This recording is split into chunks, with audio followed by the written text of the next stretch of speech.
Okay, so I don't have like a good bit. I was thinking we could do like Chris Pratt as Mario impressions, but I don't know if anyone's going to care about that in 9 days when this episode comes out. I feel like, I don't know if it's because of 2022 climate or what it is, but like he's basically doing the Mario voice, but in a much less stereotypical Italian. Like he does still have hints of that like Mario to it when he's like, offer to the Mushroom Kingdom. Like, I don't know, he still has it, but like I feel like it's stereotypically toned down. It's pronounced, yeah. I'm heartbroken personally. I really wish that Charles Martinet was still doing the voice because I think that he's perfect. Yeah, the OG would have been fine. Ben, I don't know if you've ever heard this before. We were talking about this the other night.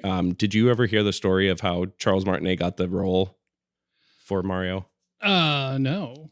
So I watched an interview for him a few years ago, and basically he said he showed up for an voice acting audition for a completely different role. Yeah. And he gets there and the casting director's like, hey man, you know, I'm going to be honest with you. We've already casted for this role. We already found the perfect person. We don't want to waste your time. Yeah. He's like, okay. And the guy's like, wait, we did get approached by Nintendo for a new video game that they're going to do.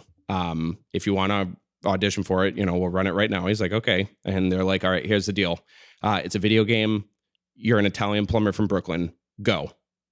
And he's like, I had nothing prepared. Like, I didn't know what I'm doing. And then all of a sudden, out of nowhere, I'm just like, oh, it's me, I'm Mario. I'm going to make a pizza pie. Wahoo! And immediately, like, I'm talking Back to the Future, Marvin Berry calling up Nintendo. You got to listen to this. Yes, you got to listen to this. And immediately gets the role and has been the voice of Mario for the last, 34 years now? Yeah. What a gig. Yeah. I guess the idea is they want to sell it on like a famous person, or maybe like 2 hours of Martinet doing that isn't sustainable. It's like, I don't know. But yeah, it's an odd choice. I don't know. I thought Jack Black sounded cool as Bowser. Jack Black, yeah. Oh, yeah, he's great. He's just he does the what man. he does, yeah. Great.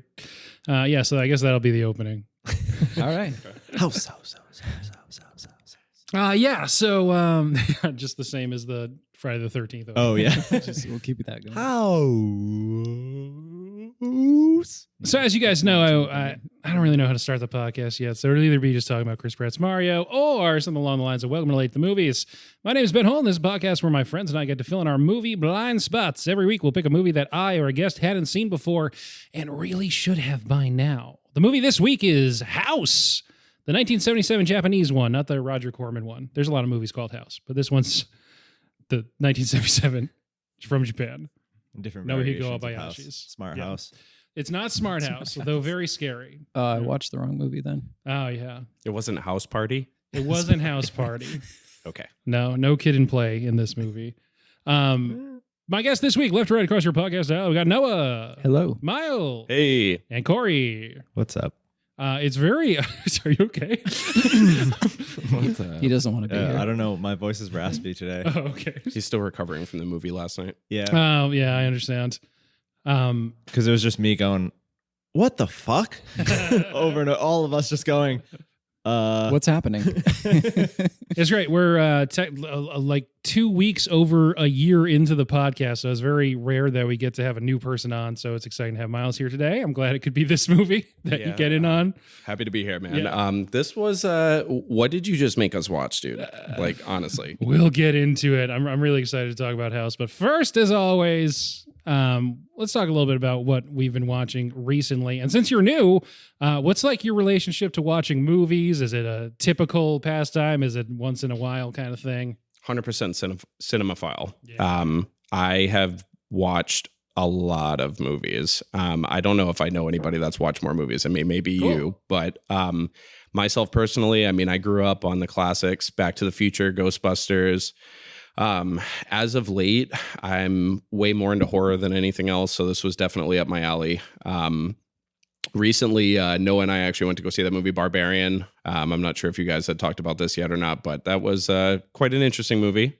Talked about it a little bit on the podcast. In an episode, I was the only one who'd seen it. So I was just like, here's what I watched recently. I liked it. But You I did? couldn't really talk about more than that because no one else had seen it. Okay, fair enough. The other night I did catch the new Hellraiser. That movie was awesome. Yeah. Very different than the original. I like that they didn't go for a one-for-one remake. I'm kind of getting sick of that cash grabs in Hollywood these days. Yeah.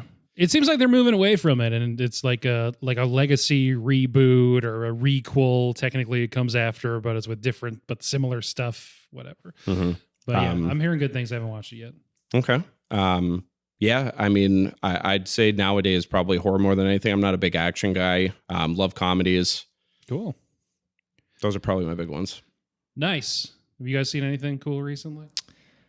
I don't know if I've been watching any movies. I've watched a couple episodes of both like the Lord of the Rings show, the House of the Dragon show. I think that's about it, honestly. I mean, those take up a lot of time, though. They do, Some yeah. of the House of the Dragon episodes are like over an hour long. Yeah, it's like an hour and it's a movie per episode. Basically, yeah. They're that expensive. That makes sense. Same with you? Yeah, the 2 shows that Cory mentioned, Hellraiser, I watched too. Nice. Did you like it? I did like it. I had just seen the first Hellraiser, like the original one, maybe a few weeks ago. So yeah, definitely a different movie. I didn't really care for any of the characters. I was like, you can die. I don't care. But some of the like cinematography and shots that they had were like stunning. Yeah, it was stunning. Yeah. And then I saw that new Marvel, the horror Werewolf by Night. Yeah, Oh, I thought it was. that. I did. I thought it was really good. I haven't watched it yet either. Yeah, it's definitely a take on like the old monster movies, which I haven't seen a ton of. That's what I've heard. It's very Yeah. referential to the classic Universal monster movies. Yeah, for sure. But there's some I don't want to say gore, but some limbs got cut off. So it was kind of cool to see that in like a Marvel movie. Yeah, it's like Kyle Garcia Bernal is in it, I think, and it's I was listening to a different podcast that said, I like specifying it's a different podcast. It's not the same podcast that we're doing now. Yeah, it's a different one. Yeah. That was talking about how they wish that Marvel has so many horror characters that they should be doing more one-offs. Like It was great. it seems like such a simple execution to just make a Good, what 'cause was it I'm like sick of 50 something minutes superheroes. long and just it was Yeah. it was like the perfect amount of time too. It was I hope they do more of them. yeah. So what is the deal with this? Because I tried to do a little bit of research and I couldn't figure it out for myself. I saw that the runtime's 54 minutes. Is this a series and it was a one shot? Was this a mini movie? Like, is there more of this coming? Does anybody know? it's just like a limited edition type of thing. Like this is it. There's a one and done. Yeah. Get it. Okay. Get it. Got it. Get it, All got right. it, good. Which I like. I feel like they should do. They have however many hundreds of characters that if someone has a good idea for like, yeah, give me a few $1 million to make a 55-minute something that you can put on Disney Plus. They wouldn't even notice it's gone. Right. Yeah, they wouldn't. They wouldn't. They're like, oh, it's fine. We'll just make another shitty Captain America movie and make all the money back. Yeah. So so it's Hot take. the thing this week. So Werewolf by Night, new Hellraiser, a new Mike Flanagan series came out on Netflix. Oh, really? What's that? Called Midnight Club. Yeah. Yeah. Ooh. Then those all Oh. came out in the I have to last like check 2 that out. days. Yeah, I'm interested. So it's tough to catch up. I think Hellraiser came out Halloween earlier in the Ends week, next week. but yeah, Halloween Ends is coming out next week. Is that direct to Hocus Peacock? Pocus It's 2. direct to Peacock and Direct to theaters. Peacock. Yeah, Hocus Pocus 2 came out last week, so Have not watched it yet. No spoilers, please. yeah. So it's tough with all these things that come out online. It's so easy to just like not realize like Mike Flanagan, who made my favorite show of 2021, Midnight Mass, new Midnight series Mass came was out yesterday, and it's like, oh shit, okay, didn't I guess I hear gotta watch anything. that. Yeah, I also did. Guillermo del Toro is supposed to have a series that comes out this month on Netflix, if I'm not mistaken. Yeah, the Cabinet of Horrors or something like that. something Yeah. to that effect. Some- Yeah, some that, I kind of think that's going to be cabinet. scary as hell. He's I got a do. stop motion Pinocchio coming out. I don't Very think excited it's- for that. Yeah. Ewan McGregor, right? As Yeah. It looks like Jiminy it's Cricket. going to be better than the Disney Plus Pinocchio that just came out. I haven't seen it. I haven't heard good Which is things. hot So garbage. was it? Yeah, apparently. I didn't watch Oh, it, okay. but I've listened to other podcasts that say it's hot garbage, and I trust those people. So That's unfortunate, man. Tom Hanks as Geppetto. I never would have thought that was like a perfect fit. The trailer made it seem Yeah. so, but I don't know if that translated to 2 hours or not. But the general consensus is the Drew Carey Geppetto is better. From there was like I think like a direct to Disney Channel or a direct to ABC like Drew Carey Geppetto movie that came out when we were in like middle school or something. I bet he'd make a good That Geppetto. sounds familiar. Right? It's just like right on the edge of my brain. Wait, what the hell? Yeah, that's a thing that exists.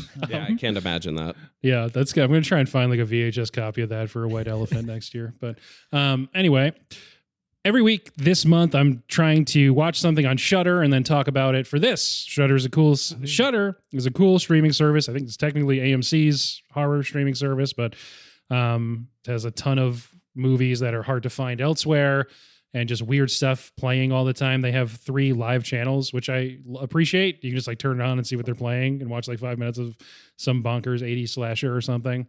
They have a ghoul log going right now. It's like a Yule log, but ghoulish. Okay. It plays like horror music. It's in the style of Phil Tippett's Mad God, which I will talk about on the next episode. This week, I watched a movie that also came out, I think just a couple days ago, called Deadstream. Get it? Because it's like live stream. Okay. I get it. And Wow. It's a pretty cool concept. It's a influencer who is sort of nebulously referencing how he got demonetized on a platform that's obviously supposed to be Twitch. And but he finally got sponsors back, and he's trying to like rebuild his audience by live streaming himself staying overnight in a haunted house. Oh, I saw a preview for this. I think it was a YouTube ad, honestly. Oh, it could be. But yeah, that's on Shudder. I liked it. It's kind of schlocky. It's supposed to be comedy, and comedy horror is such a fine line to balance. Oh, yeah. Hard to Speaking of balance. which. It's a tightrope. Whatever you want to say. It's like a hard thing to balance, and clearly super influenced by Sam Raimi. And it's like Evil Dead 2 if Ash had a first-person camera, basically. Okay. But it's pretty funny. It goes more for comedy than like insight into like this, streamer culture stuff. But it is like pretty funny how much of a shithead this guy is. And then just like terrible shit happens to him. And like all the movies I'm recommending off of Shudder, it's under 90 minutes long. So Okay. Are they a sponsor? good. No, but I like the service, so whatever. Yeah. Hit 'em up. There's like a billion services out there, and this is a fun Hit him one. up. Hit him up. Get him on the phone. Yeah. Yeah, honestly, a lot of companies are surprisingly like open to like if you want to review something or whatever, just Yeah. send them an email, see what happens. Yeah, House. We're probably gonna make a point, but yeah, I nailed it. I think I told you it's this like 1977 Japanese experimental psychedelic horror film that's kind of a horror comedy, but maybe not on purpose. You're gonna like it. Really? I did enjoy it. It was very weird. But I'm wondering, do you know any like background of the movie? Like who paid for this? Yeah.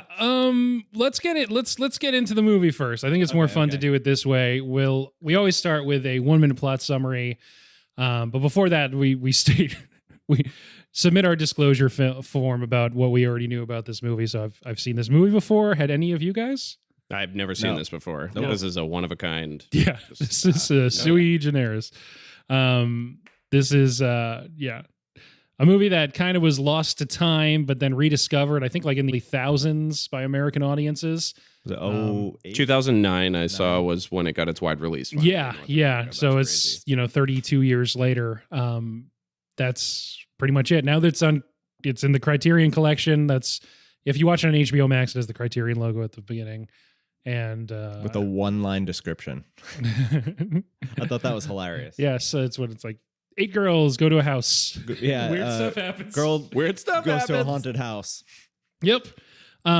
So one of you guys who wants to do a 1-minute plot summary on House?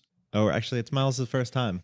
Yeah, you should Let's do have it. him do it. So when you say a plot summary, like, am I giving anything away here? Like, I mean, Just we don't whatever- care about spoilers on here. No, we don't right? care about Oh. spoilers. It's too late. Well, first off, I guess this is a unique movie in which case I want to say, like, if you do care about spoilers, there's weird stuff that happens. If you're not expecting it, it probably is more effective. So I would say just go watch the movie and then come back to the podcast. I don't know if you Spoilers guys won't ruin it entirely I don't anyway. think We're here to talk about the movie, so whatever. Screw it. All right, so you got this girl, right? Her name's Gorgeous.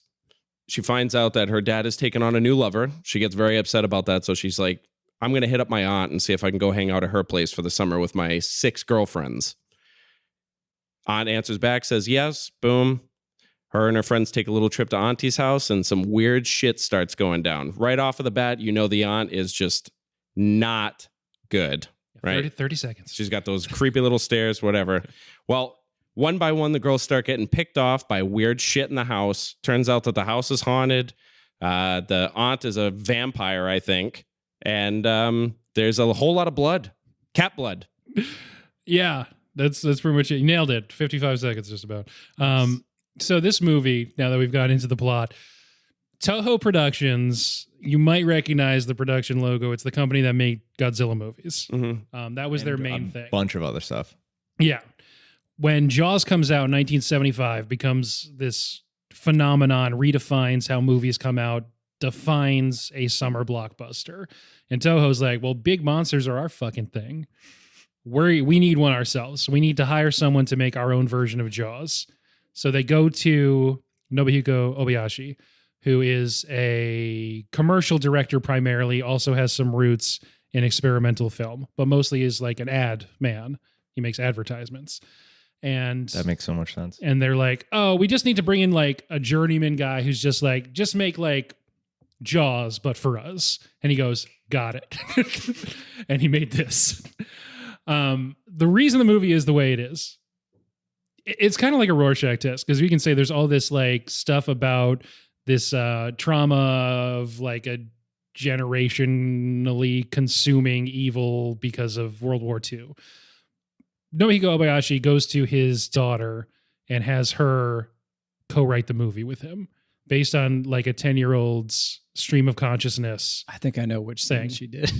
So Obayashi in interviews talks about how adults can only think of things that are rooted in the explainable, but kids don't have that restriction. So that's why it's just stuff is happening, because it's like a child's manic recollection of a dream they had, or like if you have like a young kid or whatever that's describing a movie that they saw to you, and they're not describing it well, and they're focusing on weird things that don't matter, and you can tell that like that part probably didn't actually happen, and that's essentially how the movie was written. Yeah, I guess he got the idea for the haunted house from a nightmare she was having about being eaten by something in a mirror. And then a couple of those scenes that she came up with personally was Mac's head in the well and the piano melody. Okay. Yeah. She must not like cats. Yeah. Yeah, or too much. I don't know. Or like them a lot. Yeah. Or like them a lot. People love Blanche. I have a Blanche hat. Wait, really? Mm-hmm. Oh, I think I've seen you wear that. Mm-hmm. Now it makes sense. Yeah. Blanche the cat? Yeah. Yeah. Yeah. Thanks, Super Yaki. Just another brand that we can give free advertising to. They make those hats. Hit him up. Hit 'em up. Yeah, hit them up. Yeah. I want screeners early on movies, and I want free merch. Yeah, so that's essentially the context for this movie. Obayashi, like I said, has some roots in experimental films. He makes like a short before this, but that's kind of it. I think it's called Complex. And this is not exactly what Toho wanted. It's not super successful. No, it did not do well. And then it sort of is just sort of lost to time, but then rediscovered, and people are like, actually, this is a masterpiece. It's one of the sort of poster children of, there's like this phenomenon on Twitter that 10 years after a movie flops, Twitter will be like, actually, that movie was a masterpiece. Mm-hmm. And this was just like film culture in general 30 years after in a different country. It's like, actually, this is my favorite movie now. So, yeah. So I'm going to dive right in here. Okay. Do it. I'm going to dive right in here. Do it. Content of the movie aside, Mhm. I'm going to say that it is rated as well as it is, and I liked it for what it is, mainly due to the cinematography and the editing. Okay. Yeah. So 1977, right? Most of the stuff that was done in this movie had not been done yet. They claim this was the first Japanese movie to use CGI, like digital effects, essentially, I think is something that Obayashi claimed on this movie. Uses like every technical trick available at the time, anywhere, essentially. Obayashi's got balls. And I'm going to tell you why this is. And it's because he used a lot of effects in that movie that had not been done before. He had not done before and did not know what they would look like until the finished product was done. In particular, Melody, the girl gets eaten up by the piano. What a scene. Oh, yeah. Oh, yeah. We'll get into this a little more later when we talk about the deaths. But the graphics in this scene in particular, I mean, you could tell the blue chroma keying was obvious. looked like it was done by his 10-year-old. But Yeah. 1977, we'll give him a little credit here. The way that stuff like that was achieved, he actually just poured blue paint on the actresses. Yep. Like that wasn't a suit Are she you was wearing. serious? Yeah, Yes. you could see like just her head, her midsection, her arms and legs like flailing all around the screen, and you can see the hints of blue. That's because he literally put blue paint on her. Gorgeous in the mirror scene when she sees her aunt in the mirror as a vampire, and then she all of a sudden bursts into flames, covered in blue paint. Yep. Why You're not not just wearing a blue paint suit. the cloth and put it on? That's Covered in blue paint, dude. I And know that's how we did that. they did the effect for Prof when she's getting dissolved in the cat's In the blood cat's pool. blood, yep. That is- was huge. She's like, they have her like up in the air spinning around and they're just like throwing blue paint on her to make That's- her like dissolve, quote unquote. For 1977, dude, Yeah. that's awesome. Well, this would have been done in what, 55 or 75 or 76, I'm guessing, Something and then like that, released yeah. in 77. So for the time period, I mean, that's Oh, it's insane. ingenuity, man. I mean, that's groundbreaking. You have to not give a fuck, and you have to be working with a lot of non-professional actors who won't tell you no. Well, I mean, to his point, something else that I had read about this movie, most of the actresses in the movie, with the exception of the aunt, were not trained actors and actresses. They had not done film before. In fact, Gorgeous and a couple of Gorgeous's friends were girls that were in ads that Obayashi had done. So he literally was just like, "You want to star in my movie?" Yeah. Huh. So this dude, like, I gotta say, I didn't know anything about him. I did read into him a little bit. I gotta give him credit. I mean, the guy had balls to do things that people weren't doing. He took a ragtag team of girls and whipped up this fever dream of a masterpiece, which again, for me, is all about the cinematography and the editing. Yeah. Now, there's some exceptions, okay? So the good, I loved the tunnel zoom shots. Right. Every time the focus was going in on Gorgeous and she's maybe, like 100 yards away, you got that classic like golden What is that eye. called? Cone When you're moving closer but zooming out. Oh yeah, we've talked about dolly zooms a couple times. That's okay. Yeah. I couldn't remember In Jaws what it was and in called. Poltergeist. Yep. yeah. But I mean, they even, we were talking about the fact that when a zoom shot like that happened and you had the tunnel vision, you had the tinny voices too, which is not something you can just run through a filter on, Pro Tools or anything anymore. Like he was talking about, you'd actually have to like run the microphone through a tube to emulate that kind of a sound. So it's these little things. And when I take into consideration the year when this was made, that's why it's awesome for me. Now, problems, there were some very weird effects that were used in this movie, and there were some interesting cuts. Well, when you throw everything at the wall, it's not all going to stick. How about stop motion bucket butt boy? That's the best scene of the That whole was movie. very That unexpected. is the best scene. It's the greatest It's scene of the entire movie. Everything Mr. Togo does connects to the plot so smoothly. It's just so That so man out of turns left into field. bananas. You're 5 minutes, 6 minutes into the movie, and Mr. Togo is like running, right? And this is a normal movie, shot at, I'm guessing, 24 frames per second. Then all of a sudden, out of nowhere, poor dude falls down a flight of stairs, face first, and then rolls and lands ass first into a metal bucket. Which drags him around and through traffic and shit. Yeah, and it now turns into a Wallace and Gromit sequence of him just like rolling around in the middle of the street, almost gets hit by a car, but it's done at like 8 frames a second. Like, what were you doing there? There's a few times that, the frame rate changes a lot. And some of it is just like restoration stuff. It's an old movie, and some of it is obviously like an artistic choice. We were wondering about that. That is an artistic choice for sure. In some of the inside the house scenes, when it's close-ups on the girls later in the movie, we did notice it seemed like it dropped down to maybe like 12 frames a second. Like it seemed like it was about half speed. Didn't know if maybe it was like a different camera choice or like what it was that he had done there. Most of the time it is. There's a couple times where it happens that it doesn't seem to serve any kind of purpose that I think is just like it's a restoration thing. Okay. The fact that it looks as good as it does, like it's on impressive. streaming right now, is kind of insane. There was a point in the house too where the mic changed, like noticeably. Oh yeah. Like I the did notice quality of sound just like shifted a lot, and I was like, I wonder if that was intentional, but probably not. They probably rescued as much as they could. My favorite part of the movie, honestly, was like Miles said, that the cinematography, like some shots were incredible, and some of the transitions. Oh my God! Were Very beginning of the movie, amazing. the smaller, you got a I don't know smaller how they did square that. right in the middle Don't of the know how they screen, did that. right? So That she fucking walks you got a into. close up of Gorgeous, and it's just like this little, maybe a third of the size of the screen square right in the middle. Yep. And then there's something in the background. You can't really tell what like the second layer of video is, and then all of a sudden, seamlessly, it's it's insane. 4:3 aspect ratio, like what happened, or 16:9, whatever we watched it in. There's so much inventiveness. One of the things that always stands out to me is that, like, okay, they couldn't afford, I guess, to film on a real train, maybe. Oh, So the scene the of drawing. transition when it's just like the matte, it's the very psychedelic matte painting backgrounds that are going by. And it's clearly just all the girls are just sitting on like folding chairs and like leaning in. And like you understand it's a train compartment, but they're clearly just sitting. Yeah. And they're just have, you know, the overlay of the background and stuff. And there's so many times that there's just images overlaid on top of other images. And yeah, it's just, you just got to not give a fuck. And what about the boomerangs? I'll say boomerangs for, you know, today's lingo, at least, like randomly multiple times over the course of the movie. Yeah. They'll take like 2 seconds of film and just play it forward and back, forward and back, forward and backwards. Like it was just stuff that you weren't used to seeing at that time. I mean, people still aren't doing that. You know what I mean? A couple that just stick out is when Sweet's getting attacked by the bedding. There's a bit of a reverse. And then obviously the bananas. Mr. Toko. Bananas.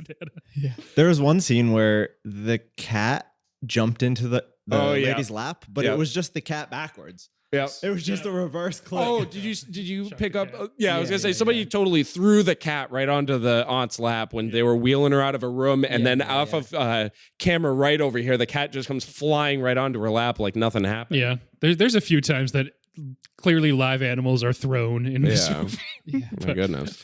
I don't know if it's worth it with this movie to really be like, well, here's what happens step by step and talk about how we felt about each part. But I am curious at the beginning, it takes a little while to build up to like all this shit's going crazy. And you have just these girls with these like character names essentially. Who remembers all the girls' names? I could name. Well, I was going to ask you guys who would you be out of gorgeous melody, sweet fantasy. Yeah, Kung Fu is by far I'd be Melody. I mean, I'm usually I got a guitar on my lap, so I'd definitely Melody. Prof. Oh, who would we be by choice or default? Who are you? Oh yeah, not Melody. I mean, not Kung Fu. Not Kung Fu. That's not we me. don't want to be Kung Fu. Yeah, that's who I'd want to be. I don't know. I like Fantasy's arc a lot, and I feel like I feel like you'd be Mac, dude. You love food. You love food. I do. You love food. Short for stomach, by the way. I didn't pick up on that over the course of the movie. Yeah, they get there eventually. They did explain that? Okay. It was when I was doing a little bit of reading online. I'm like, why are they calling Mac? And I'm thinking to myself, like, the Big Mac definitely wasn't around in 1977, I don't think. Or was it? I don't think so. I mean, Japan. Yeah, right. Japan's got everything like 10 years before us, dude. They probably had the Big Mac before it was even a thing. But regardless, you know what I mean? I was like, why are they calling her Mac? Like Mac, short for stomach. Yeah. I loved how her entire personality was based on the fact that she liked food. She was always double fisting. Field over food. there. Mac's probably in it. Yeah, when they can't find her, they're like, oh yeah, she's probably eating somewhere. She's probably just eating crops. eating raw Probably just potatoes. digging in the ground, eating raw potatoes. Yeah. She's got to clear the whole field, so it's going to take her a while. Yeah. So one thing I do want to kind of zero in on is, and I wonder if you have any perspective on this. I don't know how closely things hew to each other, but I've never lived in Asia. So, anyway, so I've talked about action button reviews before. I'm mentioning the Cyberpunk review that was the finale of season 1 of Action Button Reviews. That is like 9 hours long or whatever. It's really good. Season 2 just started, and the first episode was about a PS1 game called Boku no Nasuyasumi, which is like a kid named Boku's summer vacation. Oh, okay.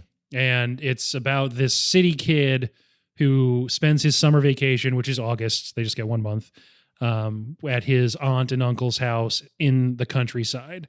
And the review talks a lot about the guy who does the reviews lived in Japan for like 10 years. And he's talking about this concept in Japanese culture of people living in the city who have this like idealized vision of a summer spent in the countryside. And I didn't purposely like watch that and connect them until I was watching that. I was like, oh yeah, these are all people who live in the city. They're just like, we got to get out to the country. We're going to your aunt's house? Fuck yes. This sounds awesome. And there's so much stuff in the movie about advertisements that say like, return to the country, get married. And all this just like return to the country ideology that I don't really know what to do with that, but I thought it was interesting. Yeah, I mean, that's a pretty common thing. Like if you watch like anime movies or just Japanese stuff in general, even if you just live in a cramped, like heavily populated city, you just want to like get out and like be free, breathe like fresh air. And when you get older, I feel like that's just a thing. Like my dad's like, oh, I just want to live in the middle of the woods, away from everything. Yeah. So that's like a common mindset, I would say, Mm-hmm. just to like retire and chill, because they're always like one thing after another in Japan. Like things are going quickly, moving quickly, heavily condensed. They just want to release. I guess that makes sense. Yeah. I mean, it made sense for the auntie. She just kind of, you know, She was chilling. she chilled Just and fucking waited chilling. for girls to come to her house and then gobbled them up, man. Yeah. Easy enough. Gobbled them up. Replenish that energy. Replenish. However you can. So we kind of started to understand what was going on as it happened, right? I mean, you've got when you first get to Auntie's house, you know, she's looking really decrepit. She doesn't look good. She's in a wheelchair. They're wheeling her around. First girl goes missing. It's Mac, right? She goes to get her watermelon out of the well. Mm-hmm. She goes missing. The girls realize it a little while later, and then all of a sudden, Auntie gets up and walks out of the wheelchair. Somebody called it too. They're like, this bitch is going to start walking. It was one of the two of you. I don't remember, but you're like, this bitch is going to walk and it's going to be unsettling. Yeah. She gets up. She's walking around. Oh, you guys have given me energy. Like, okay, we see what's happening here, bitch. This is this has been done before. Maybe not in 1977, but you know, whatever. Yeah. She's literally talking about like, oh, you've given me energy, and she literally means we knew what happened. I was going to ask you, did they like eat Mac? Like, I don't understand what that whole scene was she representing. ate Mac. Yep. So I don't know. Her head was the watermelon. All right. So little context here. They put a watermelon down in a well because she's like, you can't use my refrigerator. Let's use a natural one. So they put the watermelon down a well to keep it cool. Mac, being the fat ass that she is, although she really wasn't that fat. No, she wasn't at all. She's pretty fit. Which she's like when she's like in her, I guess, hangout clothes, she doesn't have all the layers on. She's actually walking off to go get the watermelon. She's not fat. She wasn't fat, but Yeah. either way, Yeah. she goes to get her She watermelon. does She eat disappears. a lot in their defense, though. Yeah. She does. They basically just had this watermelon like tied up with a rope, and then they threw it down a well, whatever. So she goes missing.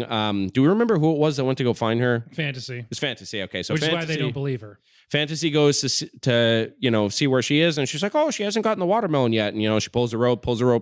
She's looking up at the beautiful sky. Everything's great. Looks down, and she's holding a head, and it's Mac's head, which that's a whole fever dream of a sequence in itself, where That sequence is awesome. her head just starts all of a sudden so flying, good. and she's smiling, and they're laughing, and then Having a great Fantasy's time. Bites her afraid, butt. runs bites her away, butt. she Bites bites her her butt. right on the ass. I love that they throw in for no reason that she's just like vomits a bunch of blood and then falls back into the well. Yep, that was weird. And while we're on it, that's probably my favorite composition in the movie is the shot with the matte background of the sunset where they're at the well. It just looks so fucking cool. It's great, dude. We were talking about that too. Yeah, we really looks like the so set good. designs. They did a lot with a little amount of money. 'Cause I know that they didn't spend a lot on this movie. You can tell this is all soundstage stuff, Oh, yeah. except maybe I think maybe like the shot at the end where the stepmom comes and she's opening the doors. That probably is like a more built up set, but a lot of it is very soundstagey. I didn't mean to cut you off. I just love that. No, you're fine. So they grab the watermelon and they bring it in and they're cutting up the watermelon. You hear Mac's voice like faintly when it does like a little bit of a pan in on the watermelon. Then they're all eating it. They're all happy. And then Fantasy looks over at Auntie and she like smiles and she opens her mouth ever so little and there's an eyeball I forget in her about mouth. that part. Yeah. And she's just like fucking with her at this point because like she knows something's up. She just got bit by a flying head and now all of a sudden Auntie's got an eyeball in her mouth. So it's like she knows no one's going to believe Fantasy. So she lets Fantasy see all this shit. But like, are they eating their friend? Like, I don't know what the symbolism I was think there. that might be the implication because that's the only food that besides like people or I guess half of a fish that you see the Auntie goldfish. eat. Oh, that was weird too, Yeah. man. But you specifically see Auntie eating the watermelon. So Yeah. I'm assuming that like watermelon is Max. Okay. You see her just eating body parts too at random scenes. Yeah. Yeah, they just go right for it. Yeah. Oh, It's yeah. not subtle. So she died Chewing on first. Does anybody remember who died after her? It was a shit show after that, man. I Yeah. couldn't tell There's you. sort of so that's going on. Melody? Not No, Melody. Melody yet, was 'cause like Melody's one of the third. last Third. She was four. third or four. Oh, okay. It's when Gorgeous it's Gorgeous. Gorgeous was the goes second off one. to take a bath. Oh, yeah. Uh, While Mirror. Sweet goes to the bedding. And then she gets into that little staring contest with the doll, but then Gorgeous ends up going up to her room, sees gets the mirror ghosted thing. first, yeah. The mirror breaks. There's blood coming out of the mirror. Great shot. she all of a sudden just bursts up in flames. So you don't know. Like we all called it too. We thought that she was going to live. Like she'd how be is the last Gorgeous one not the final alive. girl? No, Yeah. it ends up being fantasy. Yeah. But yeah, no, Gorgeous gets Didn't call the. that Well, at all. I don't The even know very- if I could call her final girl though. I have to Well, assume Auntie ate her after she was like she did, but yeah, she was half naked, in a literal sense the caressing her at the final girl. Yeah. True. But yeah, Gorgeous has that sequence that's like really famous where the pieces of her face are breaking off, and then you just see the fire, and then it's her whole body besides her hair is on fire. I liked it too when Prof kept looking at the mirror and then looking back at Gorgeous and looking back in the mirror and couldn't see her in the mirror, so she knew something was up and that she wasn't alive. There's got to be a logical explanation. Piano was probably the best death in the whole movie. So- I have to say. Around the Gorgeous thing is when Kung Fu fights all the wood. Yes, yeah, that I was- think. this was strange. This must have been an illusion. Rewind back to when we realized Kung Fu was a badass when the chandelier pieces Oh my god! fell Yeah, down sick. and She she fucking karate flamed- yeah. hit one of them into the phone thing. Yeah, that was great. And it killed the salamander, the first Oh one. yeah, Yeah, that was yeah. weird. A If stop you're motion doing a body salamander. count in this movie, you got to make sure that the Salamander's in. salamander and the goldfish are included. Yeah, they should have known something was up when they came in and Auntie used Alexa and there was no Alexa in 1977. And And she was she's just talking like, to the appliance. turn on lights, and they turned on. They were like, oh, okay. See, I told you Japan has everything 10 years before us, man. They had Dude. Alexa before we had the internet. Dear chandelier shine on them or whatever. Yeah. Yeah. But yeah, so that's anytime Kung Fu fights and it goes like Yeah. That was amazing. Fucking love that. That was amazing. No matter the context, no matter how fucked, how many of their friends have been obviously eaten, still like the da-da-da-da. So yeah, some of good. the music choices were good. When who was it? It was they were looking for Sweet at the end. I think I can't remember who it was. They started playing like this weird like Japanese like jazz Like music or funky. something that was like yeah, kind of yeah, yeah. funky and stuff. Yeah. Or Seinfeld I don't know what it bass. was. Yeah. What was up with the choice of music in this movie though? You had great. a couple of American songs in there, which I thought was like interesting. Yeah. During the Mr. Togo scene Fucking early awesome. on with the bucket. It's and, great. Also, Okay, so yeah, it's when time to I talk about. was- Oh, It's time to yeah. talk about the elephant in the room here. Okay, so please The- tell me that you picked up Yeah, on. of course. Okay. The first few notes of the house theme that Melody plays a couple times are the first few notes of Welcome to the Black Parade. Yeah. Yep. So Yeah. I feel like we all kind of felt it, but it wasn't me that mentioned it. It was one of the two. Was it it was Corey? Noah. He was like, oh, it kind Oh, of it was sounds like Noah. Black Parade. And I was And like, immediately it was like a hive mind moment. Yep. We all just synergy, boom. We all got it at the same time. So I researched it, and apparently Gerard Way did say that Welcome to the Black Parade is influenced by 70s horror and sci-fi elements. And when I looked into it, yeah, dude, it's almost a 1-for-1. Like I couldn't get out of my mind the rest of the movie. Great song too. Yeah. Oh yeah. So Oh, that's and we missed after Mac is eaten when Auntie starts dancing around Yeah. and Fantasy sees her go through the fridge. Yeah, which is just such a great matter of fact. She just sort of like Then she's on the rafters. sachets in and she like looks directly at the camera like I'm fucking with him. Yeah. And yeah, that dance sequence goes on for a while. It did. And It was a little it's drag. a too catchy long. song.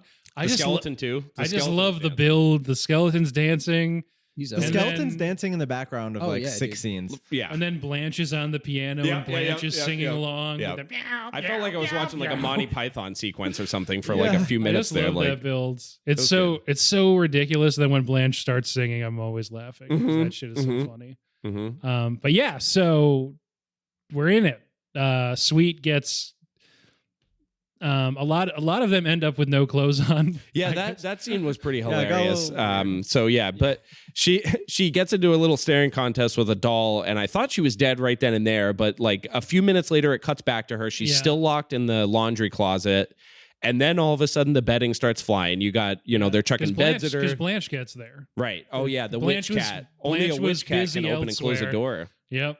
Was she like the familiar? I guess. Yeah. She's Okay. a witch cat. Okay, that makes It's sense. a witch cat. But yeah, then you can see that some of her clothes are starting to come off there. You got that great under the glass floor shot. Yeah. Yes. Oh, that was That cool. was good. Yeah, That was so That was good. cool. It's That was so good. cool. Probably extremely dangerous at the time, but yeah. super cool. Worth. And then, her girlfriends show up and they're looking for her. And one's like, oh, I found her top. Oh, I found her bra. She's not wearing a bra. And we're like, what the hell's going on here? Yeah. Was she stripping in here? One of them finds her underwear and she's like, oh, I found her panties. Oh, they smell. And then they're all like she's like- smelling the underwear. Like that was just Yeah. I don't know where that scene was going. I think it was comedy because the one that doesn't have the panties says like, oh, it smells in here. Like something weird happened in this room and the room smells. And one of the panties is like, yeah, I guess they do smell. Like,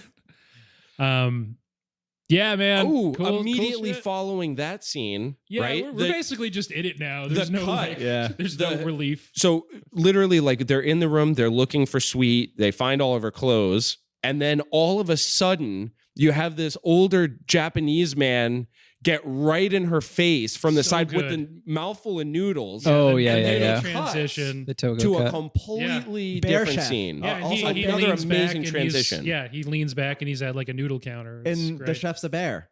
Yep. Oh yeah. Well, chef's bear, yeah. Okay, so do you know information about that? Because I had read that. Okay, that scene. You read a lot. I did. That scene is referencing. You're gonna be on the podcast more. That scene is referencing. I can't remember what the name of the films are, but there's a famous film series in Japan that centers around like that group of people. So it was like a weird cameo that they put into the I was movie. gonna say those, yeah, and one's like, "I'll see you later, detective," or whatever, and yep. like, well, these are Yep. established characters, but yeah, that makes so total it, sense. it was like it would have been as if Monty Python or just some other random group of people just happened to pop up in another Right, popular right. movie for Right. no reason other than Workaholics fan and service. Always Sunny or something Exactly. like that. Yeah. It's just a little crossover. But my point though was it's so interesting to have an unreliable narrator because like the way that the film is shot and told, like how he bleeds into that scene by getting super close to her face and then it cuts to what the actual scene is. Yeah. I just thought that was really cool, man. It's unique. Yeah, it's imaginative. What do we think's going on with fantasy and Mr. Togo? I don't know. There's definitely some shady shit going on there. Just because that's a Togo scene, so I yeah. figured. Yeah. What I thought was going to happen yeah. was I thought fantasy was going to be, well, this was after a couple of people died. I thought she was going to be saved by Mr. Togo showing up, and then she was going to ask him to marry her so that she couldn't be eaten. Yeah, little background story here for anybody that doesn't know. The whole point of the aunt is that she gains her power by eating girls that are unmarried in her house. So to Cory's point, we were hoping that maybe some quick little ceremony was going to happen. Somebody just happens to be like, oh, I'm ordained. Maybe the watermelon guy, if he didn't die, I can marry you. But he turned into bananas. Yep. Oh, my No, favorite he just scene, turned by into the a way, skeleton. Done. The watermelon scene, the first one, where Oh, yeah. where the when watermelon they moved. pulled the watermelon and he was just yeah. right behind That was it. my I favorite died, scene. dude. Yeah, I've seen died. clips of that, and I never knew what it was from. Yeah, I thought it was that's just like fucking some random weirdo. thing. Oh, great. It was fantastic. Yeah, it was fantastic. Yeah, and he's doing the weird, like he's not moving his mouth, but he's like laughing. thing. Yeah. He was a great character. I was really bummed that he died. Yeah. The Was he ever alive, though? the madam will be very pleased. Oh, yep. Maybe he was a watermelon. Okay, so there are definite plot points here that are missing from the movie, right? They're Well, or at see, least I mean, connected. it's kind of a slasher movie, and he's like the harbinger. He's the guy that yells at all the teens not to go to Camp Crystal Lake. But he didn't do that. Though. He told them to go there. It's like, it's right over there. He was Yeah, sick of exactly. that. It's like, He oh, was the sick of house the is shit. over there. Yeah. You know how many years he's been there? Like, just like, oh God, I don't want this job anymore. I just like Yeah. watermelon. It was like but I mean, like when I just Mr. like hanging Togo out with shows up, watermelons. Mr. Togo shows up and he talks to Watermelon Man and he's like, "Where's the house?" And why do you know right then and there he that the knows girls have what's been? up. I know why. Because all the girls in that town got eaten, right? You know how he gets the watermelons and sells them? It's all girls' heads. She's Maybe. providing him the watermelons, which are actually girls' heads, insinuated this. by I when like the this. watermelon is moved to the side and he showed his head. Well, we also know that his business is not booming because he was Oh, like, yeah.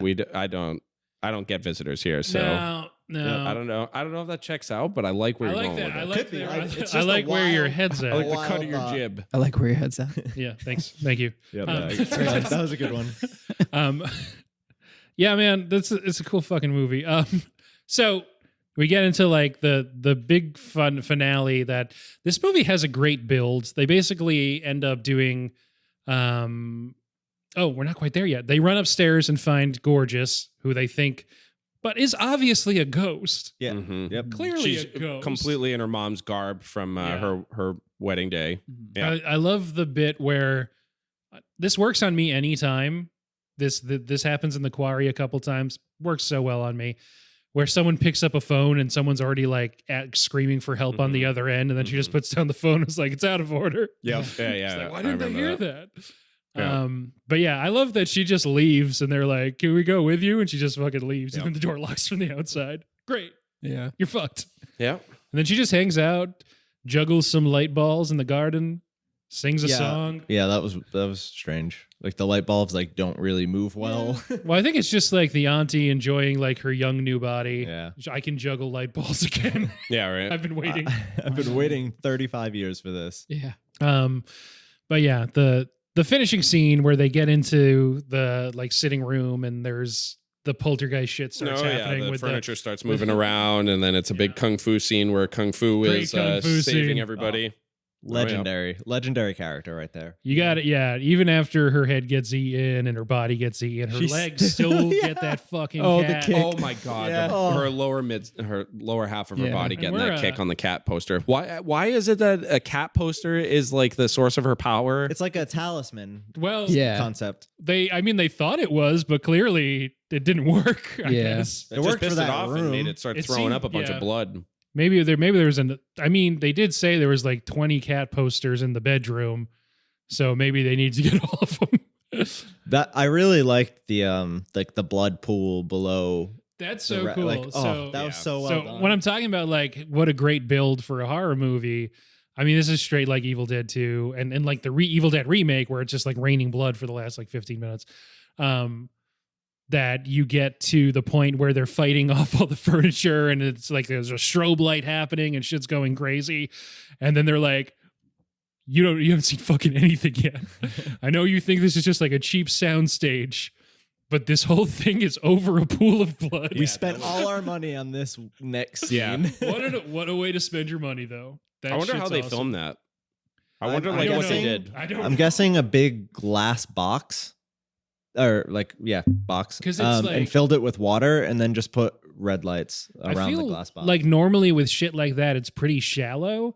And Yeah. maybe the overhead shots are of a different thing, but when Prof's in the water, she's like fully in the water. Mhm. Well, that It's could not have been a- like I don't completely know. different. I more meant Yeah, like it's- the I think it's probably interior completely like different. house scene. You know what I mean? They Like flooded it. not to deviate too much here, but I know that like in a movie like Home Alone, how they filmed the basement scenes, they filmed that entire movie in a high school, and then they did that in swimming pools, and they built the house over the swimming pool, and that's how they were able to do flooding the basements and stuff like that without actually like ruining stuff. So I don't Yeah, know if they maybe- maybe did something similar to that. Maybe. I wish that the blood looked a little more blood-like. It did just look like red it was very water. I water, like right? that it's barely even like tinted red. There's just like Yeah. red floodlights. Yeah, it's literally just, underwater. that's why I think it's just like a glass box with It's so red fucking lights cool. and just like Yeah. blood. Yeah, and all that being said, I love the shot where Fantasy floats on the floor board through like the fucking Oh, yeah, grate the little and hatch. out into the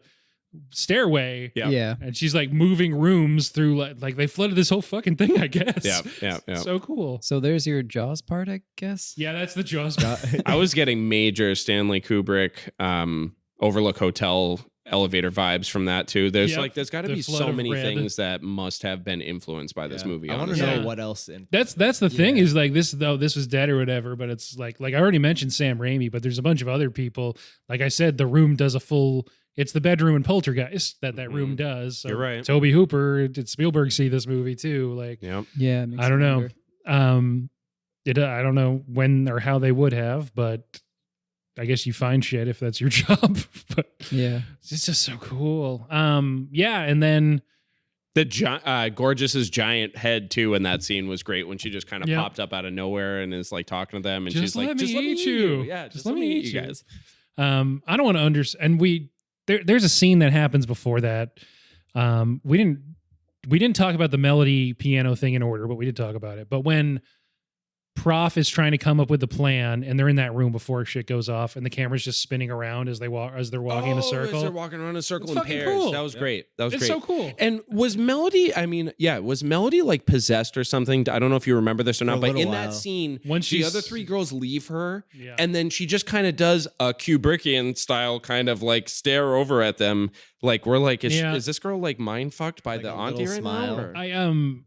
The piano scene, maybe we should just be like, right. okay, this is the section where we're talking about that because that shit's so fucking cool. It's a whole thing, yeah. So Melody, one of the main girls, she's, really quick before we get into that though, I did want to say it is funny that like each one of the names do really like pertain to the characteristics of the person. And we thought early on that we thought early on that they were getting killed one of two ways, either by the things that they loved or that this had a 7 deadly sins type thing going it was on. a 7 scenario. Because Mac, right off of the bat, right, she dies when she's trying to get her watermelon from the well. So that could either be that she died because she loves to eat or she died due to gluttony.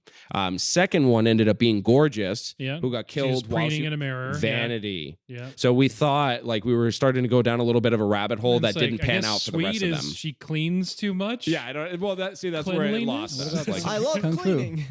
we don't know what figure Kung that Fu out. would have been, but yeah, that was just a whole She tangent loves kung that fu too much. we kind of went down while we were watching the movie. Japan but has anyway, a different last deadly sin. yeah, right. Kung fu Piano. is a deadly The 7th one's ramen. yeah. Piano scene. All right, so this was great. You see a very little snippet of this in the trailer, so I kind of knew this was coming. But Melody, the musician of the group, she ends up getting left by herself, and she's playing the piano. Who was it that's in the room with her? Is it Fantasy? Fantasy That knocks stays over the goldfish? behind. Yes. She sees Yeah, all so the she's in the worst- room and she sees what goes down. All of a sudden, you've got the keys on the piano are starting to glow, and you're like, okay, some shit's gonna go down. And Melody's just like in a fugue state, playing piano at this point. Yep, she doesn't know what she's doing, and then all of a sudden, you've got that little piano cover that covers the keys, comes down, bites her fingers all off, clean. Right, and she lifts her hands. Great shot. The chroma keying, I thought actually looked Fucking pretty cool. decent in Perfect. that It for was perfect. 1977. It's cool. And the unsettling part of this is like this girl literally lost all her fingers, and she's like laughing. She's like maniacally like, "Oh, I lost all my fingers. Like this is normal." Yeah. And then It when builds the thing, from there. yeah. So I think I heard Noah go, oh, that's what got you? yeah, right. She puts her Not when you lost all your hands back like fingers? down, and then the thing just starts gobbling her up. And I mean, this was probably like a minute and a half, 2-minute Goes sequence. on for a while. It was a long death. It was a long death. She goes fully through the piano. You've got just from her knees down, hanging out where the keys are. I don't know, Arms in different parts piano of the components here. What would you call like the cover? Is it strings, just a cover, or Yeah. the top, the hood? Is always said. So hood. you lift So up she that hood. pops, actually- pops the hood on that piano. Yeah. And you've got the You rest could of her fit body. so many pianos in here. You got a leg over here, an arm over here, flailing around. You've Yeah. got a bunch of colors because they also like colored on the screen randomly, which looked great. I Yeah. mean, I don't know. Oh yeah, that's one of the times where it starts having like the game show Yeah, border. it's like trippy. that's, There's trippy popping colors on the around screen. The yeah. strings are pulling down on her. Oh, that was yeah. the the best piano part. strings were like pulling down on her hands, and I'm like, damn, this is actually getting a little gruesome here. Yeah, this part's both really fucked. So the fucked up part is that it's like played as sexual. Okay. Yeah. Isn't there a comment about She's- like, ooh? Yeah, she her head pops out and she goes, "Ooh, that's naughty." Yeah. I And she's remember like, she's like still giggling the whole time, and it's Yeah. like clearly, like horrifically pleasurable to her for Mhm. some reason. that. So okay, unfortunately, same topic, but another little tidbit nugget I have here for you. Gorgeous. She apparently had reserves about wanting to do nude scenes in the movie, and she was really nervous about it. Mainly, you see it like probably on screen the longest in the last scene when she switches from herself to the aunt back to herself when Fantasy gets to her, and she's got her her robe open, and it's like basically you can see a little bit of nip going on there. So what ended up happening was the actress that plays the aunt said just literally took her clothes off and was like, "I'll do it if you'll do it," basically. Oh, whoa. And she wasn't originally supposed to have that scene at the end, like where it switched to her and then back. They did that and filmed that so that Gorgeous would feel comfortable with doing the scene. Oh, And that's why that scene transpired where, Fantasy gets to Gorgeous. When it looks into the pool of water blood, and you see her reflection and she turns into the aunt for a second. That's literally the whole reason why that even happened. Okay. Yeah, Was to make her feel more comfortable. So I'm glad they changed that because that does. I feel like that works better. Yeah. Yeah, Oh, yeah, no, yeah. it was with a great the shot. reflection It's, thing. it's yeah. reaffirming the fact that, like, no, this isn't gorgeous, because we were a little confused, right? Again, the dialogue's not really going to give you the whole story here. It's more imagery than anything. So, over the course of the movie, you see Gorgeous die, you assume she's dead, but then she pops back up, and you're like, okay, is she a vampire? Is she a ghost? Like, what's going on here? And then you kind of get, when you're getting to that climax of the movie, you're understanding, like, okay, this is the aunt. She's taking on, the form of Gorgeous. And that scene basically solidified it, and it was cool because it's just letting you know, like, she's still alive, but this is like what you see her as. Mm-hmm. So that, I mean, cinematically it worked out. For the story, it worked out. It solidified that point. So yeah, that was an interesting little tidbit. A little tidbit. Yeah. I like nuggets. It's a good nug. It's a juicy nug. Yeah, man, cool movie. So, to you guys, is this just stream of consciousness, whatever, or do you feel like there's some deeper meaning that Obayashi's trying to get at here, or like on a first viewing? With that level of cinematography, I feel like he's got to have some deep stuff in there.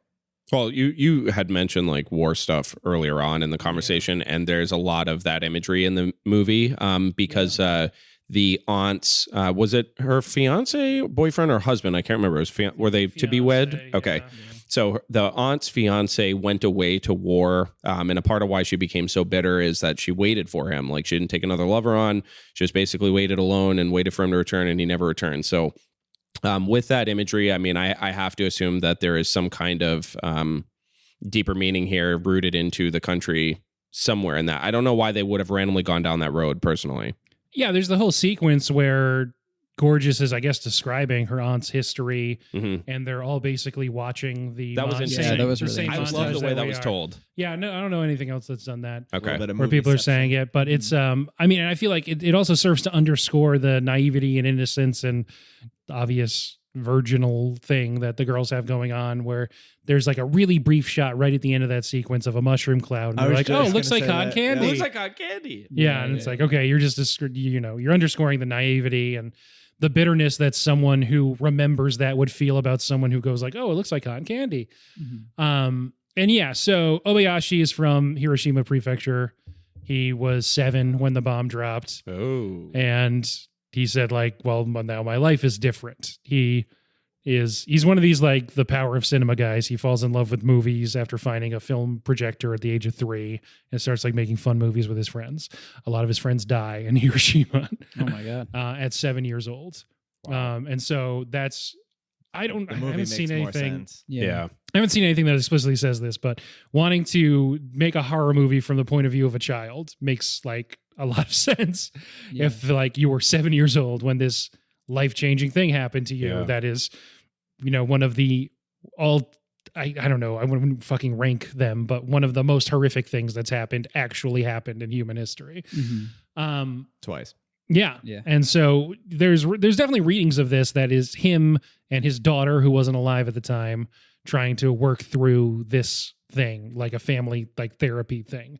And about this, is it even like an evil thing, or you still kind of feel bad for the aunt or whatever, but it's this generationally just horrific event that is eating younger generations alive. It's eating an entire generation of young Japanese people, right?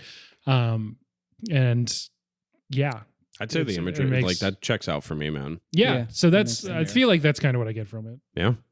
Did you the little off topic here, but still kind of on topic? Obayashi, did you have you any of you seen what his follow up to this movie was going to be? No.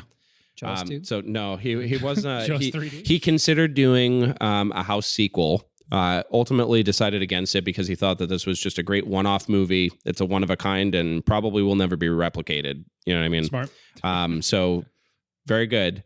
He approached what is it? Toho? Is that the name of the Toho. company?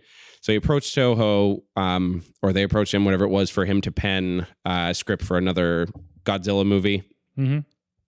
And it got denied, and ultimately got done as a like a comic short story. And essentially, in his Godzilla sequel, the humans destroy Godzilla and dissect it and find out that it was a woman, it was a female, pregnant with a baby Godzilla inside of it, and that they're aliens.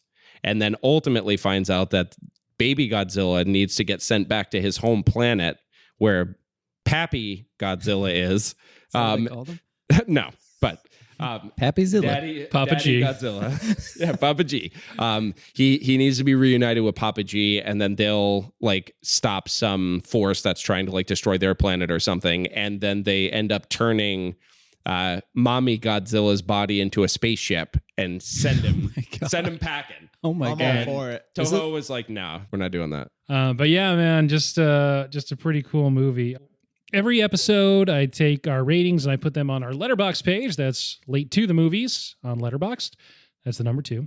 And you can do it on a scale of 0.5 to 5 on any scale of your choosing besides stars. And you can go up by half stars, but it's not stars. But just for simplicity's sake, to explain it. Wait, so is it stars or it's not stars? It's not No, stars. so I usually do it something. It's not stars. 4.2. You can't do 0.2. Whoa, You I know thought it was this. 0.5s. I gotta thought we be were 0.5s. Oh, sorry. Oh, That's all I can put on Letterboxd. He's equating it to like a half a star, so P5. okay. 4.5. You've done this before. Float. Yeah. Well, I know, but It's okay.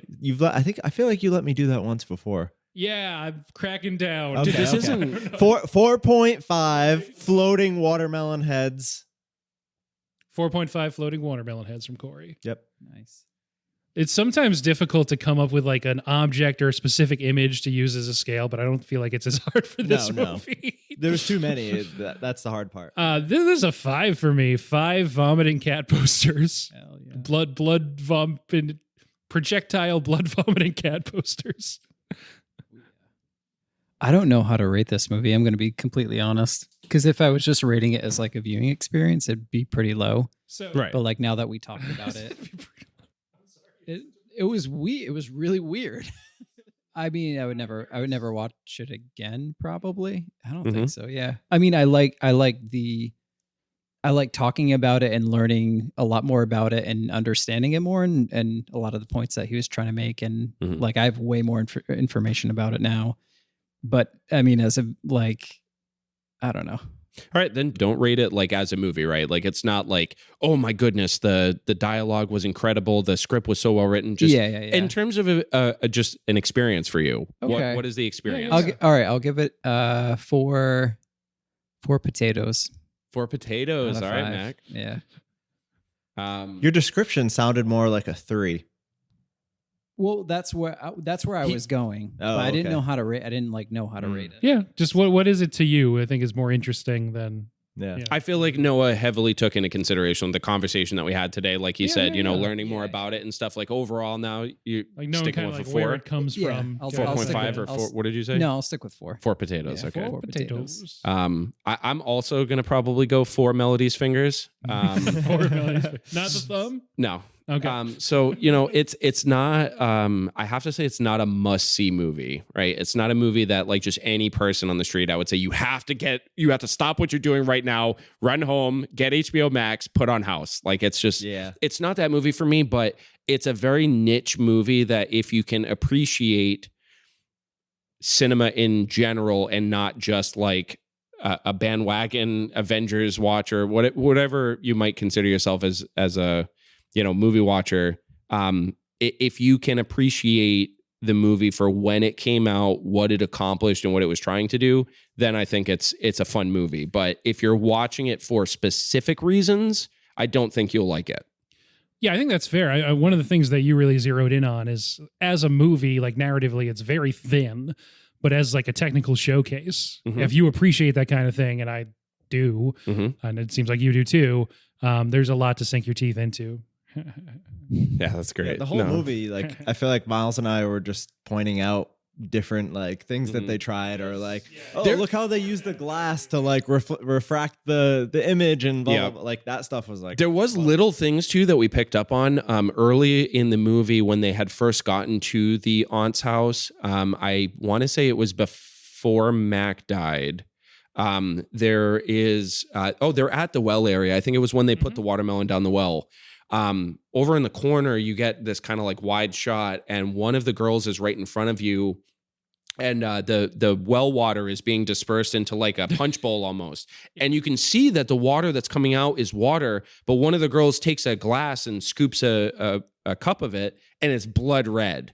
And she's drinking blood and like isn't realizing it. Yeah, I think it's Prof. She just fucking goes with it, I guess. She just goes with it, but it's something that like I feel like if I was I will say I'll probably watch this movie a second and maybe third time just to try to pick up on things that I wasn't looking for last night, because I have a funny feeling there are other little hidden gems in that movie that rewatches will give. Yeah, there was definitely more of a sort of, I don't know if I would even say like a backbone as far as like a thematic through line. Whatever I would say, I definitely picked up more of it on subsequent watches than the first one, where you're just like, what the fuck is happening? Yeah, it is weird to stomach the first time that you watch this movie, but like it's not even just that weird things are happening. It's literally the way it's filmed is disorienting. Yeah. I will say I have to agree with Noah, though. I have a better appreciation for the movie right now than I did an hour ago, honestly. That's great. I do. That's all cool. We're Thank you for the recommendation. It was a good watch. I thought it'd be a fun one to talk about, and it's a really like a one for me, one for them situation, because we're doing Hocus Pocus next week, and this was one for me. The first or second?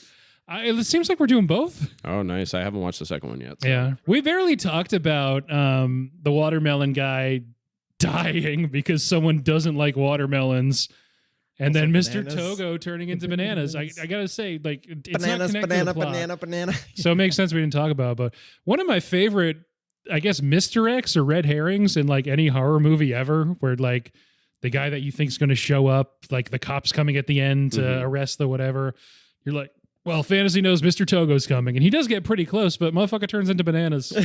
I'm going to be honest with you. I was lost with this man from the start of this movie, right? So that man's lost himself. Fucking deal. We knew who he was early on, right? He's got the hilarious looking little tiny toy car that he drives around. He's got mutton chops for days, kid. This guy's cool as hell. He seems like he's cool as hell. And honestly, that would be like the hipster today. Yeah. I don't know why he was in that movie. I mean, he literally could have just not been in the movie. Yeah. And I think he was there an important piece for the lulls. I mean, I get it. The bucket was funny. The bananas was funny, but like, dude, the plot line with this dude made no sense. And the whole time you think he's going to go save him too. So and how can you not cut back to Mr. Togo, dude? Oh, the watermelon man. It's Mr. Togo. Yeah. It's even during like the climactic fight scene in the room that turns into the pool of blood. They're cutting back to him like, oh, he's almost there. He's on his way. I want to hear like, I need a hero. Yeah. I'm holding out for a hero. I want to hear that song playing over a montage of him like trying to get to fantasy. And then we didn't even talk about the coda. And I know we already rated it, but fuck it. The coda where the soon-to-be stepmom comes up, but I guess they're not married yet, so their head catches on. We didn't really understand the ending of that. Yeah, there's not a lot to it, but I think it's worth it to get the line about how the girls wake up when they're hungry. Yeah, it's just a good line, and then you have the ending bit of just gorgeous in front of a backdrop, like it's picture day, talking about like the only thing that really exists is love that can, over any length of time. On the Criterion disc that I have, which is probably my favorite packaging, because the cover of it is just the very orange cat face with the house logo. Yeah, I've seen that. That was I think we've mentioned before, replicated by the Turning Red posters before that movie came out. You can just Google Turning Red posters and house, and someone else has made this connection, so I'm sure it'll come up in a Google image search. Anyway. On that disc, there's also a short interview with Ty West, who's the director of X and Pearl from this year and a bunch of other movies. And he talks about a couple things that I thought were interesting. He said it's the most technical stuff that he's ever seen crammed into one film, which is what we've been talking about. And then he talks about how this is ultimately, he considers this like art horror, that it actually is like challenging and has a point of view. And most horror goes for like a lowest common denominator thing. The only like jump scares I can think of are the noodle guy transition. Yeah, the noodle guy transition. The watermelon. It's definitely not Yeah. doing It's lowest common denominator stuff because it's not exactly easy to follow. Some of the stuff for the time period was definitely got to be unsettling, man. I mean, the who was it, Sweet or whoever it was that was in the clock, and then all of a sudden the clock just starts like gushing blood inside of it, and that's just just some nightmare shit. yeah, How'd you get in the clock? Doesn't matter. that doesn't even Just matter. fucking in the We're not going to tell you. You got Prof and You can see there's who like was she with? clothing Kung or Fu? something that's being like ground up by the gears. Yeah. And and then just a gushing blood inside of it, dude. It looked great though. And then just to give credit where it's due, the most interesting thing I think that Ty West said that I already stole this podcast is that, I stole half of it, but not all of it. I'll give him credit for all of it. He's a commercial guy that they hire as just like, you're a commercial guy, just make a Jaws movie. Mhm. And he talks about in America, that's what so many horror movies are, just people who do commercials or music videos that whoever's hiring them knows they can just replicate a style and just churn out, here's like $1.5 million, make a horror movie about this and just like do it in this style and just go do it. And that's why a lot of horror today is sort of similar. Cookie cutter. Pretty cookie cutter. Oh yeah. And that's clearly what Toho wanted for this movie. Yeah, they wanted a one-for-one Jaws. Obayashi just was just like, no. I've heard interviews with Obayashi where he's like, I demanded full control. They couldn't tell me no on anything. It's like, okay, cool. You got what you wanted. So. Yeah, no, he definitely didn't rely on anything, jump scary at all. It was more gore and unsettling tone. Yeah. There it is, right there. I like the I'm more of a tone early guy than a jump guy. Was unsettling because, just some of the imagery that they're showing you, the old photographs and stuff, paired along with that opening note sequence from Welcome to the Black Parade is just like it's such a repetitive. Jesus, it's such a repetitive. Few sets of notes that keeps playing over and over again, but it's that really like dry, like church hall pianos tone that they have that like really sells it for me. And it just really makes you feel uncomfortable while you're watching because you're like, this isn't supposed to be scary. I don't know when stuff's going to pop off. And it's just like, I don't know, this doesn't pair well. Along with like unsettling. normal, but also unsettling imagery. Yeah. Yeah. Like it like looked like you wouldn't really Props think to him about for it that, too dude. much, That's but you're like, oh, something about this just like is just slightly too off to make me comfortable. It's like the matter of fact way that they show you like, whoa, there's way too many goldfish in that bowl, and like, whoa, that old lady is eating a human hand. Yep. And it's just presented like very much flat. Here's a beautiful sunset. Yep. Yeah. Right. Yeah. Yeah, that was the weirdest thing of the whole movie for me was the reactions from everybody on anything.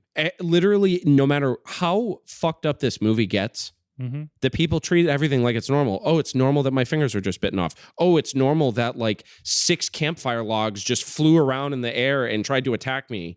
Like they don't. It's just an illusion. It's just an illusion.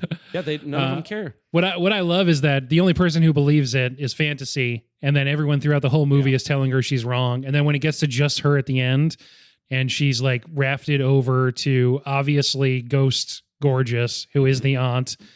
And she even sees her turn into the aunt, and she doesn't want to believe it. It's like she's just at the end, like, no, everyone's been telling me that I'm just seeing things this whole time, so this isn't happening. This is my friend. Everything's gonna be fine. She starts calling her mommy, and I just love that. That's a great arc for Fantasy. Cory had said something last night, and it made me think about it too. I wonder if this was like during the period of time when there was maybe opium problems in Japan at its height. So that's the only thing that would make sense to me, man. Maybe these girls were smoking a little bit too much of the poppy seeds, and maybe this stuff is just normal for them. I mean, how often do cat posters just start throwing up gallons and gallons of blood out of the wall? You know what I mean? Like, and they're just, this is all normal to them, dude. I don't know. This is what happens. This is weird stuff goes on in Japan. Yeah, this is this summer in the countryside. Weekend at Auntie's. Yeah. That would have been a better name. So yeah, you can find us on Stitcher, Spotify, Apple Podcast, iTunes, Google Podcast, Podbeans. Gotta get that Podbeans in there. Yeah, those are the main things. You can send Noah an email at late2themovies@gmail.com. You can look at our Instagram, late2themovies_podcast. Each week we'll post a fun poster. And you can go on our TeePublic site where Noah has availed himself of. Buy a Greg t-shirt. Buy a Greg t-shirt. It's well worth it. It is well worth it. You will get your money's worth out of this Greg t-shirt. And that's pretty much it. Thanks, guys, for being on. Noah, Miles, Cory. Yeah, thanks for having me, man. This was Thanks. awesome. I'll definitely Great recommendation. Usually end on some kind of joke, but I got nothing. Bananas.